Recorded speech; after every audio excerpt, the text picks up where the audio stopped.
Hi everyone, today I'm going to talk to you about protein. You know, if I had $1 for every time someone said to me, "Where do you get your protein?" I would be filthy rich. The thing about protein is it should be our rock bottom last nutritional concern. But the meat and dairy industry, with its mega loud multi-billion-dollar voice, has drowned out the common sense and has made us believe that we need heaps of protein. So essentially we've been brainwashed. You know, in a world where we eat like pigs, but we're worried about a condition that only comes about through starvation, you know, it's really pathetic. And there isn't even a medical term for protein deficiency. Can you believe that? You know, kwashiorkor and marasmus are both caloric deficiencies, so they're not protein deficiencies. You know, like when you starve yourself, heaps of deficiencies are going to come about, of course. Protein is made up of amino acids, the building blocks of the body. There are 20 amino acids, 8 of them which are essential, meaning we have to get them from the food. We can't create them ourselves in our body. We also recycle between 100 and 300 grams of protein a day. So we get a lot from our own bodies, you know, from used digestive enzymes. So our nutritional needs for protein are very small, and they've been blown out of proportion.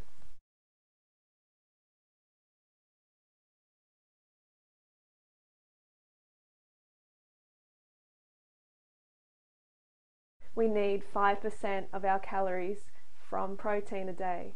And that figure came about in 1974 when the World Health Organization discovered that study after study was pointing towards us only needing 2.5% of our calories from protein. So the WHO, World Health Organization, decided, oh, let's just be safe and double that requirement to 5%.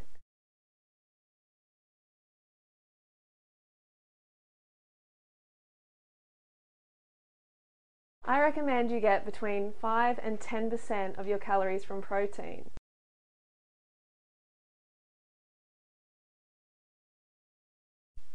And this is very easily achieved if we just eat fruit all day. So say we ate watermelon for breakfast, bananas for lunch, and dates for dinner. We're going to get 5% or more, easily. So there's no need to worry about getting enough on a raw vegan lifestyle or even a vegan lifestyle.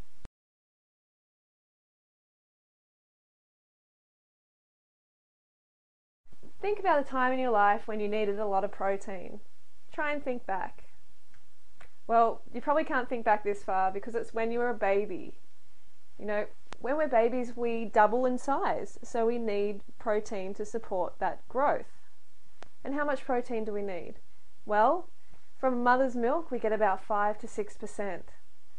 So that would suggest that that's all we need. You know, why later in life, when we're not meant to be growing, but some people are actually doubling in size, why should we then increase the amount of protein we need? It doesn't make sense.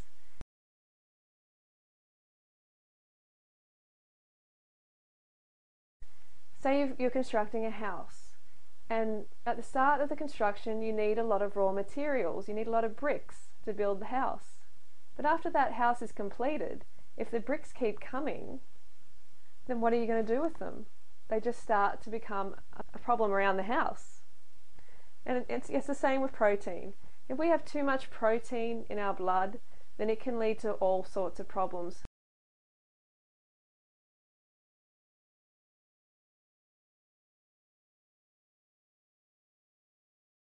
We must remember that protein is made up of amino acids. So the word of focus here is acids.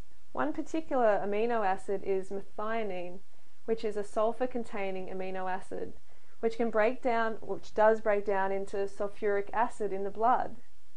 And this can deliver a dangerously high level of acid into the body. Not a good thing.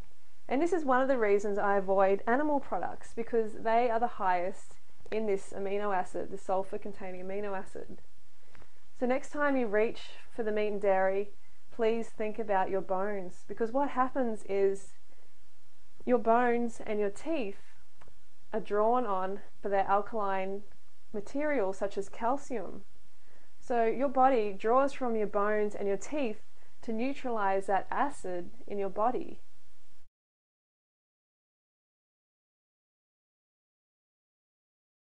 The standard Western diet contains about 140 to 160 grams of protein per day. And this is a lot of protein. People are risking dissolving their bones and their teeth by eating this much. And the thing that happens is protein cannot be stored in the body, so it has to be metabolized through gluconeogenesis or excreted by the liver and kidneys. And when this happens through the liver and kidneys, they can become enlarged and diseased, which is obviously not nice at all. And also kidney stones can result in arthritis and other inflammatory diseases in the body. When we eat foods like fruits and vegetables, they're alkaline, so we don't have to worry. Meat and dairy, animal products is acid. So acid equals bone loss.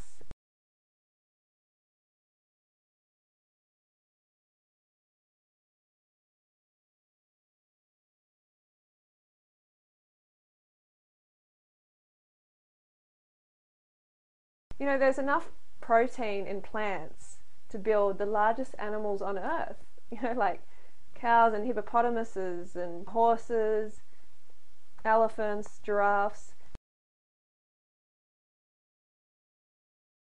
They all get enough protein. So it's got to be easy to build a human, isn't it, on plant foods?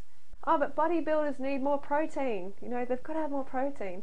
Well, this actually has not been proven to be the case at all. Of course they need more calories because they're burning more calories. And they also need to support proper muscle rejuvenation and regeneration through eating enough carbohydrate calories. So if a bodybuilder gets sufficient calories just from fruit, they can build muscle. I just eat fruits and vegetables, and I don't have a problem with building muscle.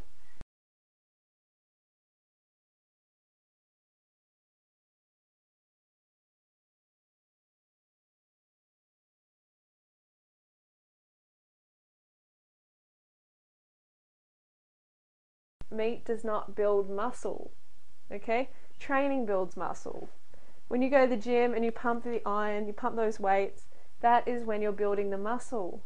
And when you're sleeping, that is when the muscle is building.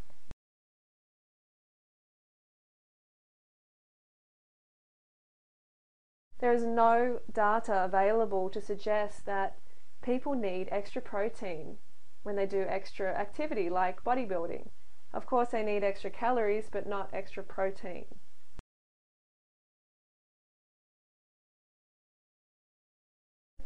Oh, but what about the people who, lose so much muscle when they go vegan?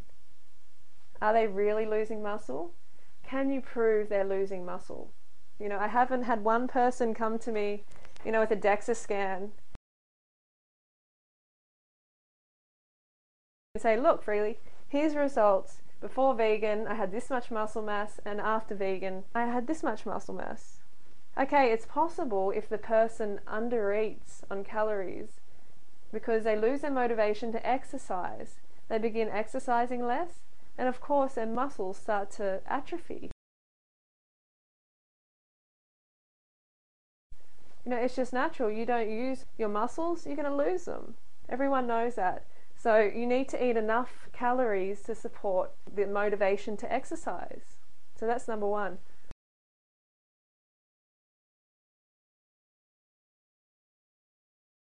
When you go vegan, you lose a lot of fat and you lose a lot of water weight. So you can lose the fat that was all covering your muscles, the fat and the water, and it was also rippling throughout the muscle. So it makes you appear bigger and sort of puffier, but it's not actual quality muscle tissue, but fat and fluid. So there's a reason that people look smaller after they go vegan. It's a good thing. You want to get out that toxic fat and fluid.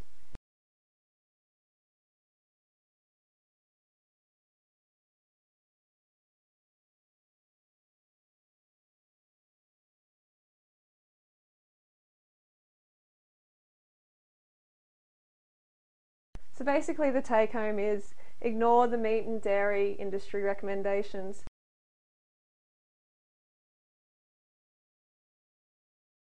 They are going to cause disease in your body and in your mind. Diseases like renal failure and osteoporosis, arthritis, you don't want these awful conditions. You really don't. So please ignore their recommendations and just listen to nature. Fruits and vegetables are perfect. They're alkaline. They will build a beautiful body and a beautiful mind. So just get those in as much as you can.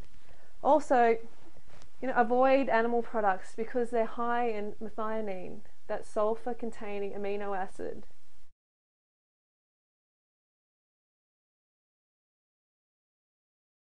I recommend you eat around 5 to 10% of your daily calories from protein and from fruits and vegetables. So essentially a low-fat, raw vegan lifestyle or a low-fat cooked vegan lifestyle. Just remember, get those carbs in. And if you do decide to eat over 10% of your calories from protein, just be aware that you are peeing your bones and your teeth down the toilet. I know that sounds awful, but that's what's happening.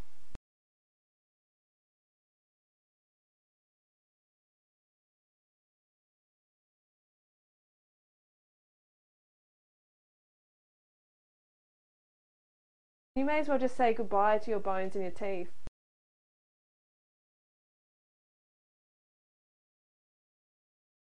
So eat the alkaline fruits and vegetables. They're good for you. And you can build some muscle like this.